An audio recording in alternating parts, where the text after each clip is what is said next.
Paparating na ang bagyo, umalis na kayong lahat agad. Tom, parang mayroong bagay sa tubig. Isang lalaking nagtatrabaho sa plataporma ng pagbabarena ang natatakot na natuklasan. May kakaiba sa alon sa karagatan. Parang may lumalangoy sa mga alon. Nang isipin ng mga tauhan na namamalikmata lamang sila, isang napakalaking galame ang biglang sumulpot sa mga alon.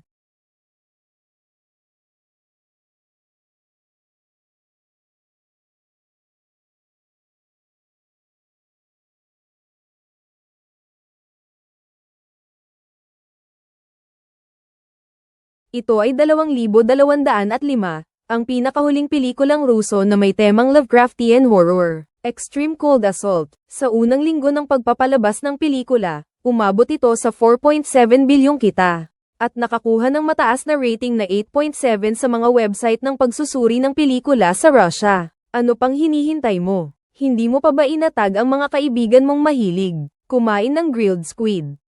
Sabihin mo sa kanila na dalhin ang spring onions at chili sauce. Maraming malalaking octopus dito sa akin, mga kaibigan. Magsisimula ang kwento sa isang pang-agham na ekspedisyon. Sa walang hangganang kapatagan ng nyebe sa Arctic, isang maliit na pangkat na binubuo ng mga siyentipiko mula sa iba't ibang bansa. Ang TKA.5M3 ay nagsasagawa ng isang misyon sa pagsasaliksik, habang maraming kagamitan sa sonar ang inilulubog sa dagat. Ang datos mula sa ilalim ng dagat ay patuloy na nipapasa sa lupa, ngunit habang abala ang mga tauhan, si Anna, ang magandang pinuno, ay wala, ngunit bigla akong nakatanggap ng kagyat na anunsyo.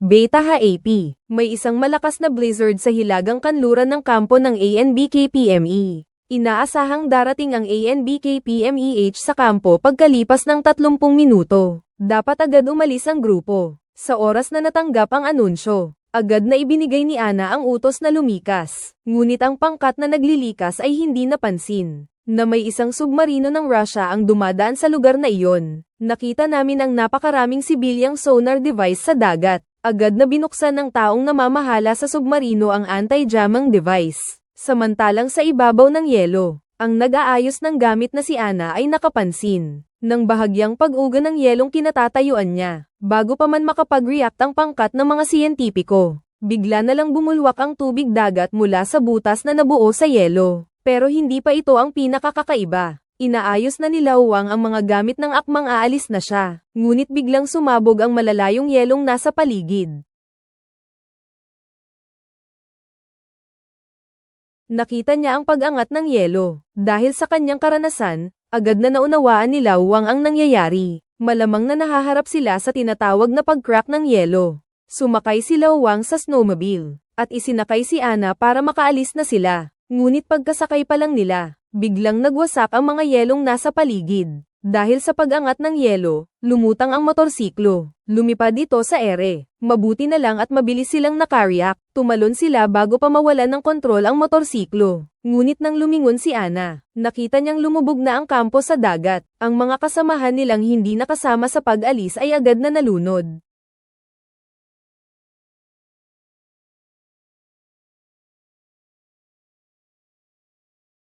At sa karagatan, biglang nabasag ang mga tipak ng yelo at tumama sa dumadaang submarino. Bago pa man maunawaan ng kapitan ang nangyari, bigla na lang hinayla ang submarino ng kung ano, at bumagsak sa ilalim ng dagat. Sa gitna ng kaguluhan, pinaandar ng kapitan ang signal beacon, at nagpadala ng signal para humingi ng tulong sa headquarters. Nang may padala na ang signal ng beacon, natanggap ng hukbong dagat ng Russia ang balita na may submarino na nagkaroon ng aksidente sa Arctic. Agad ding nagpadala ng tulong ang hukbong dagat ng Russia. Ang siyang nang asiwa sa misyong pagliligtas ay ang ating matandang kaibigan, si Anton, ang matapang na driver. Samantala, sina Ana at si Mang Wang ng pangkat ng pananaliksik ay dumating na rin sa dalampasigan. Nakipag-ugnayan sila gamit ang satellite phone. Isang plataporma ng pagbabarena ang nasa di kalayuan. Ngunit dahil sa malakas na bagyo, hindi makasagip ang plataporma. Kaya naman pinag-utusan ng mga tauhan na maghanap ng mapagtataguan ang dalawa,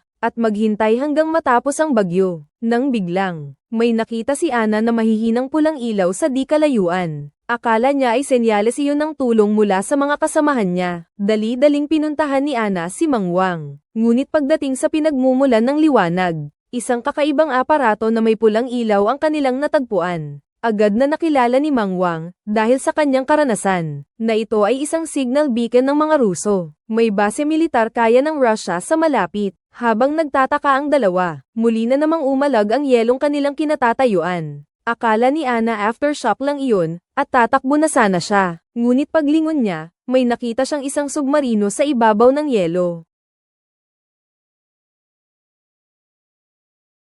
Nakita ang submarino. Akala pa ni Mang Wang, tutulong ang mga ito. Ngunit nang makita nila ang bandila ng hukbong dagat ng Russia sa submarino, natigilan sila. Habang nag-aalangan ang dalawa kung lalapit ba para humingi ng tulong, dumating si Anton kasama ang kanyang grupo. Nakita niyang hindi mga sundalong Ruso ang naghihintay doon. Medyo nagulat din si Anton. Nagpakilala si Ana. Ikinwento niya kay Anton ang biglaang pagkawatak-watak ng yelo kanina. Kahit wala siyang eksaktong datos, nakakapagbigay pa rin si Ana ng haka-haka tungkol sa biglaang pagkawatak-watak ng yelo, na posibleng bunga ng paggalaw ng sahig ng dagat. Isang sakuna sa heolohiya. Nalaman niyang may lindol sa North Pole. Naramdaman ni Anton na may mali. Hindi siya sigurado kung siyentista nga sina Ana. Pero hindi rin naman siya basta iiwan sina Ana. Sumakay sina Ana sa kanyang submarino para malaman kung saan nangyari ang aksidente sa submarino. Hinanap ni Anton si Ana at tinanong kung may nakita ba ang pangkat sa pagsasaliksik ang submarino ng mga Ruso. Nang malaman niyang may isa pang submarino sa karagatang iyon, naalala ni Ana ang kakaibang signal na natanggap niya noong nagsasaliksik sila. Ang signal pala ay galing sa isang submarino ng Russia, pero noon ay nasa ibabaw ng yelo ang pangkat ng mga siyentipiko. Hindi niya alam na submarino iyon.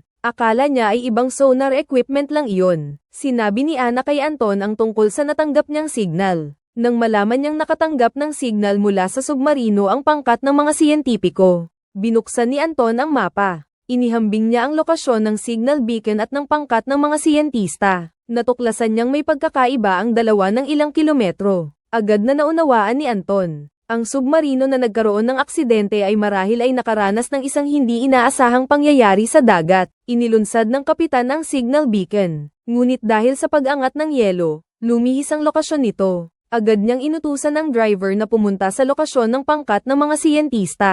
Kahit hindi alam kung ano ang nangyari sa submarino ng mga Ruso, ayaw naman ni Ana na madamay siya. Sinabi niya kay Anton na may platform ng pagbabarena malapit sa kampo, eksakto sa dadaanan nila, at gusto niyang ilagay sila ni Anton doon sa platform. At walang pag-aalinlangan, pumayag si Anton. Ngunit hindi napansin ng mga taong naglalakad. Mayroong gumigit-git sa ilalim ng dagat.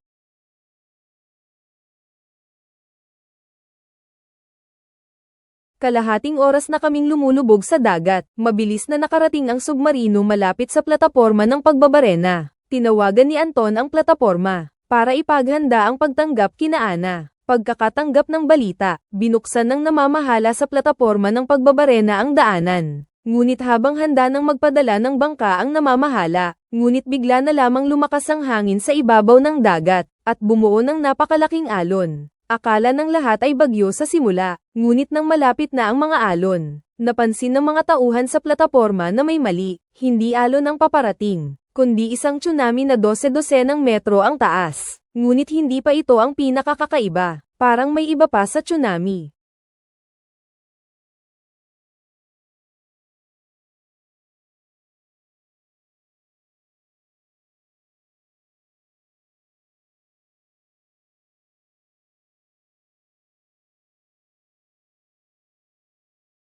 Nakita ang napakalaking mga galamay, na bigla ang mga tauhan sa plataporma. Nang makarecover ang namamahala, tumalikod at tumakbo. Umakyat ang napakalaking pusit sa plataporma. Iniunat ng pusit ang mga galamay nito at dinurog ang plataporma.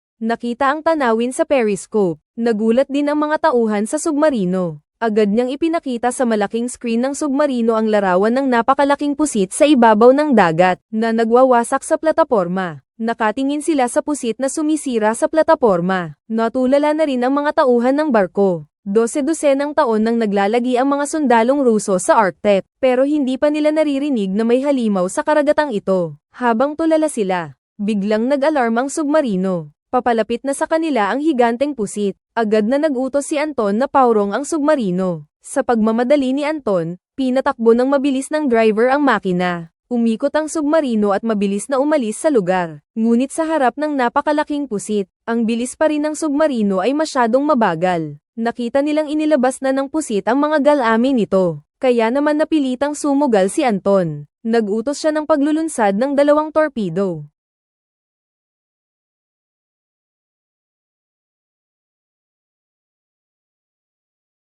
Tama ang target.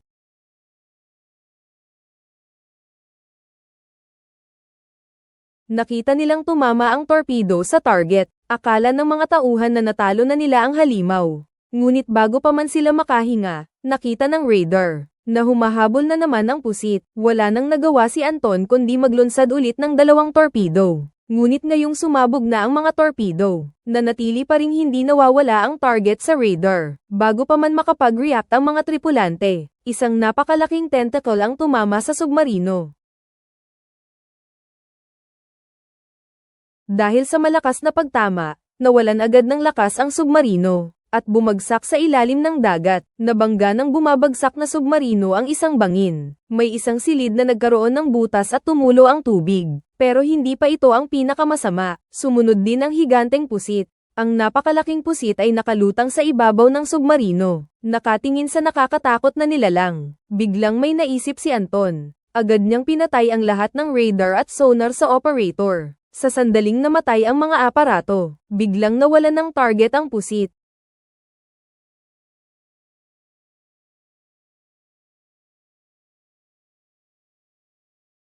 Dahil pala sa signal nito nakikita ang mga nilalang. Muling pinaandar ng driver ang makina. Maingat na nagmaniobra ang submarino sa gitna ng mga galamay. Matapos ang halos kalahating araw na pagsisikap, matagumpay na nakaligtas ang submarino. Ngunit habang naghahanda na si Anton na bumalik, bigla silang nakatanggap ng signal mula sa nawawalang submarino. Binuksan ni Anton ang mapa, at natuklasan na ang nawawalang submarino ay nasa ilalim nila. Kahit hindi alam kung may mga nakaligtas pa sa loob ng submarino, ngunit nagpa siya pa ring tumungo si Anton para magligtas. Pinahinto niya ang submarino sa itaas ng bangin, at nagpadala ng isang maliit na submersible para sa pagliligtas. Pagkaraan ng halos kalahating araw na paglubog, mabilis na nakarating ang submersible sa ilalim ng bangin. Pagbaba pa lang, nakita na ng mga tauhan ang isang nakakatakot na tanawin. Ang sahig ng dagat ay puro mga labi ng mga barkong pandigma, siksikan ang mga labi na nakakalat sa buong sahig ng dagat. Sa gitna ng mga labi ng isang pagkawasak, natagpuan ng piloto ang nawawalang submarino. Ngunit ang submarino ay lubhang sira na noon pa man. May malaking butas pa sa tiyan nito. Nakita ang mga labi ng submarino. Akala ng lahat na posibleng wala ng buhay ang mga tauhan sa loob. Gusto nang umalis ng piloto. Ngunit iginiit ni Anton na magdokwang ang submersible.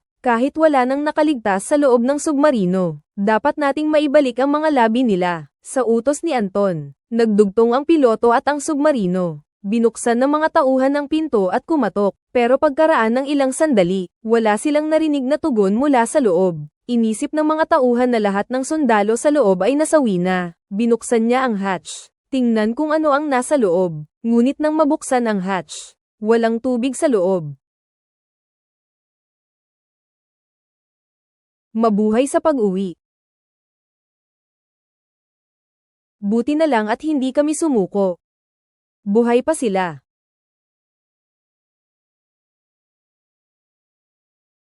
Noong aksidente ang submarino, lahat ng mga tripulante ay lumikas sa dulo ng barko. Ito ang dahilan kung bakit sila nakaligtas. Nang malaman niyang buhay pa ang mga sundalo sa loob ng submarino, agad na nagsagawa si Anton ng rescue operation. Ngunit limitado ang kapasidad ng submersible, kaya konti lang ang kaya nitong ilipat sa isang biyahe. Inuna ng kapitan ang mga sugatang tripulante. Ang mga malulusog ay naghintay para sa susunod na pagsagip. Para mapadali ang pagsagip, nag-install ang piloto ng submersible ng isang locating module bago umalis. Ngunit pag-andar ng module, nakita sila ng isang pusit sa malayo. Ngunit sa loob ng sasakyan, hindi pa nila alam na dumating na naman ang pusit. Kahit na malubha ang pinsala ng submarino, bagamat malubha ang pinsala ng submarino, ngunit marami pa ring gamit ang maayos, para maiwasan ang pagsagip ng mga Amerikano. Inutusan ng kapitan ang tauhang si Stanley na i-activate ang self-destruct device. Pagkarinig ng utos, nagtungo sina Stanley at Dexter sa engine room. Samantala, sa ibabaw ng bangin, bumalik na ang submersible. Si Anna, na may karanasan sa pagliligtas, ay abala rin. Kumuha siya ng alcohol cotton. Ginamo ang mga sugatan. Ngunit habang abala ang lahat, isang malaking anino ang biglang sumulpot sa radar. Kraken. 3 kc ang laki. Ang pinakamalaking pusit sa buong mundo. Nagpanik ang mga tripulante nang makita ang pusit sa screen. Kay Anton pa rin ang asa.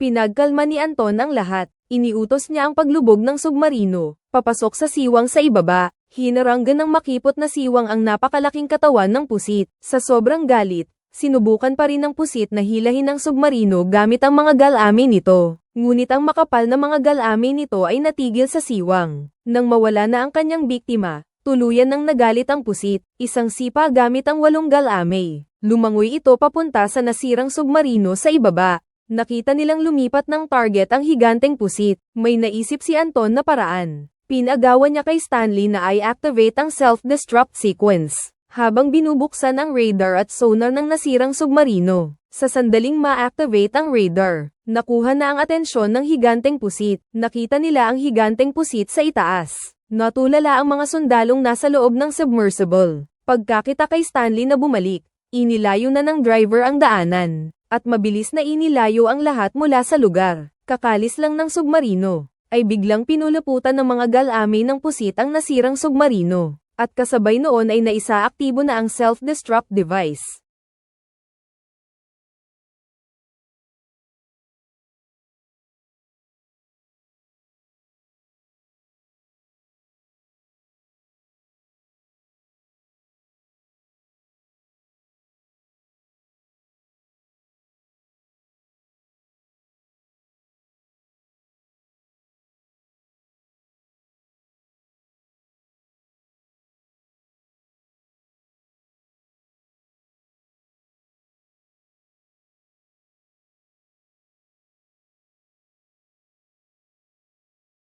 Nang makita nilang sumabog at napayro-piraso na ang pusit, doon lang nakahinga ng maluwag ang mga tauhan. At sa huli, bumalik na sa ibabaw ng dagat si Anton kasama ang mga nakaligtas na tripulante, pero walang nakapansin. Ilang sandali lang matapos nilang umalis, may isa pang higanteng pusit na dumating sa ilalim ng dagat. Kinain nito ang mga pira-pirasong labi ng pusit na sumabog. Malinaw na, simula pa lang ng kwento ng mga pusit, pero dito na nagtapos ang pelikula. Iyan ang bagong disaster film ng Russia noong 2025. Ang buong nilalaman ng Asterisk Extreme Cold Assault. Sa pangkalahatan, maganda naman ang kalidad ng pelikula, lalo na ang pagsasabotahe sa sarili sa huli. Sayang naman ang ganito kalaking pusit. Kung ilalagay sa kawali, tiyak na masarap iyon. O siya, hanggang dito na lang ang pagbabahagi ko ngayong araw. Magkita-kita tayo sa susunod.